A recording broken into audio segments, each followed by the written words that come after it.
সকলকে Partha Das blog Facebook পেজে আরেকটা নতুন ভিডিওতে স্বাগত। এবার চলে যাই সায়ন আর মনিকার বৌভাতের খাওয়া দাওয়ার জায়গায়। পারফেক্ট ক্যাটারার পানিহাটি চত্বরে যেহেতু এই বৌভাত অনুষ্ঠিত হয়েছে, তো সেখানে যে কোনো অনুষ্ঠানের জন্য অবশ্যই যোগাযোগ করা যেতে পারে, আমার অন্তত মনে হয়। তো আগেই ভিডিওতে দেখিয়েছি কী ছিল, একদম ফ্রেশ সব কিছুই, এবং যারা সার্ভ করছিলেন তাদের ব্যবহারও কিন্তু যথেষ্ট আতিথেয়তাপূর্ণই ছিল। এই ছিল মোটামুটি খাবারের যে স্টলগুলো ছিল তার একটা ছোট্ট ট্যুর। একদম পরিষ্কার পরিচ্ছন্ন পাত্রে সব খাবারগুলো ভালো মানের এবং গরম, যেটা ভীষণ গুরুত্বপূর্ণ। আর যেহেতু সায়ন আর মনিকার বৌভাতের খাওয়া দাওয়া পুরোই বুফে সিস্টেমে ছিল, তো সকলেই ওই অনুষ্ঠানের যে জায়গা, খাওয়া দাওয়ার যে জায়গা, সেখান থেকে নির্দিষ্ট খাবার নিয়ে পাশের যে হল সেখানে বসে খাচ্ছিলাম। তো প্রথমে রুমালি রুটি, ডাল মাখানি, স্যালাড দিয়ে এক প্রস্ত খাবার তো সারলামই। বুফেতে খাওয়ার একটা মজা হচ্ছে বারবার খাবার নিয়ে আসা এবং প্রত্যেকবারই নতুন কিছু অভিজ্ঞতার সম্মুখীন হওয়া। যে সিটটা ছেড়ে দিয়ে যাওয়া যায় সেই সিটটা পরবর্তীতে কিন্তু ভর্তি হয়ে যায়। তো কথা বলতে বলতে পাতে কিন্তু একদম দেশি খাসি, খেতে জবরদস্ত। আর ওয়েদার যা ছিল, আর মোটামুটি রাত্রি প্রায় 10টার মতন বেজেছিল। পাশে বাবাই, সোনা, প্রদর্শ, সন্দীপন, আমাদের পারমিতা, দীপান্বিতা সকলেই ছিল। একসাথে খোশ মেজাজে গল্প করতে করতে মাটনটা বোধহয় একটু বেশি খেয়ে ফেলছিলাম। এই যে মাটনটা কিন্তু সত্যি স্বাদে যেমন ভালো হয়েছিল, কোয়ালিটিটাও অবশ্যই ভালো ছিল বলেই কিন্তু এত ভালো খেতে লাগছিল। তবে বয়স হয়েছে, বিভিন্ন ধরনের রোগ অল্প বিস্তর তো শরীরে বাসা বেঁধেছেই। মাটনটা স্বীকার করছি একটু বেশি খাওয়া হয়ে গেছে, সম্ভবত স্বাদ এবং গুণমান দুটোকেই মাথায় রেখে। দেরাদুন রাইস আর এই ধরনের চাপের মাংস, নরম তুলতুলে, এই কম্বিনেশনটা কিন্তু জাস্ট ডেডলিয়েস্ট মনে হয়, এবং এটাকে ছেড়ে যাওয়া বড্ড কঠিন। বাবাইও কিন্তু ততক্ষণে এর পরের যে আইটেমটা আকর্ষণ, ইলিশ মাছ সাবার করছে আর আমাকে বলছে দুর্দান্ত হয়েছে।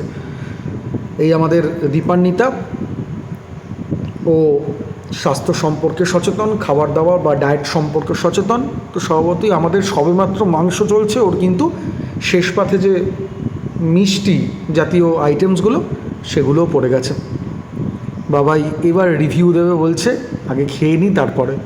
এটাই বুফের মজা। আর নরম তুলতুলে এই মাংসের যে পিসটা, সেটা মুখে তুলে নিতে যে কি আনন্দ লাগে সে কি আর শুধু কথায় প্রকাশ করা যায়।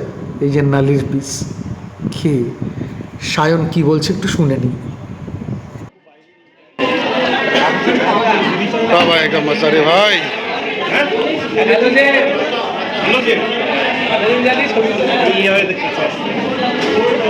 আজ থেকে আসবে মজা। Welcome to our club, daily club.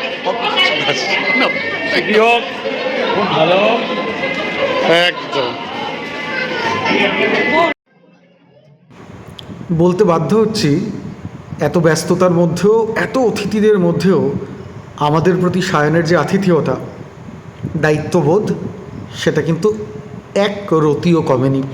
তো যাই হোক, খাসির মাংস খাওয়ার পর মুখটা যেহেতু একটু ঝালঝাল হয়ে গিয়েছিল, আমি একটু চাটনি, মানে আমের যে চাটনি ছিল তা দিয়ে মুখের একটু স্বাদ পরিবর্তন করলাম। কারণ পাতে পড়ে গেছিলো ইয়াব বড়, আমার হাতের সাইজের গঙ্গার বা পদ্মার হোয়াট এভার রূপলি ফসল ইলিশ মাছ, ডিম ভর্তি ইলিশ মাছ। আর বাবাই বেটা ওদিকে যেহেতু ইলিশ মাছ খাওয়া হয়ে গেছে, ওর পাতে আম মিষ্টি, ওটা আমাকে দেখাচ্ছে এবং দুর্দান্ত স্বাদের ওরা এক্সপ্রেশন দিয়ে বোঝানোর চেষ্টা করছে। তো তা আমি আপাতত ইলিশেই বুঝেছি। ইলিশের তেল থেকে ডিমটা বার করে খেতে আমার দুর্দান্ত লাগে। আর বিশেষ করে ডিমের যে নিচে ত্রিভুজাকৃতি অংশটা, যেখানে তৈলাক্তটা একটু বেশি থাকে, মানে তেলা ভাবটা একটু বেশি থাকে, ওটা খেতে যেন আমার একটু বেশিই ভালো লাগে। আর 5টা ফুড ব্লগার, যারা বিখ্যাত ফুড ব্লগার আছেন, তারা ইলিশ মাছগুলোকে কীভাবে এইরকম পুরো মুখে চালান করে দেন, এটা সত্যি জানার খুব ইচ্ছে ছিল।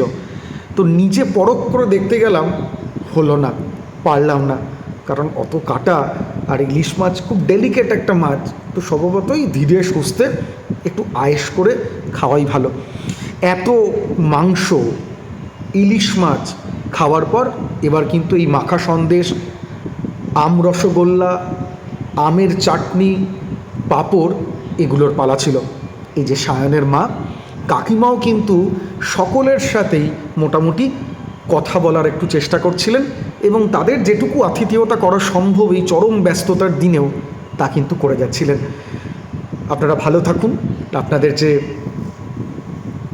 জীবন সেটা অনেক সুস্থতায় ভরে উঠুক। আর সবশেষে যে কোনো বাঙালি অনুষ্ঠান বাড়িতেই এই সুসজ্জিত বিভিন্ন রঙের পানের স্টল, সেটা না থাকলে নয়। আমাদের পিসি, মীরা পিসি এই বয়সেও কিন্তু প্রতিবাদ বিভিন্ন ব্যাপারে করতে ভোলেন না। প্রদর্শ মুখ খুলে দেখাচ্ছে, দেখো শেষ পাতে পানটাও কিন্তু আমি খেয়েছি। শেষে খোশ গল্প করলাম, এবার বাড়ি ফেরার পালা। টাটা।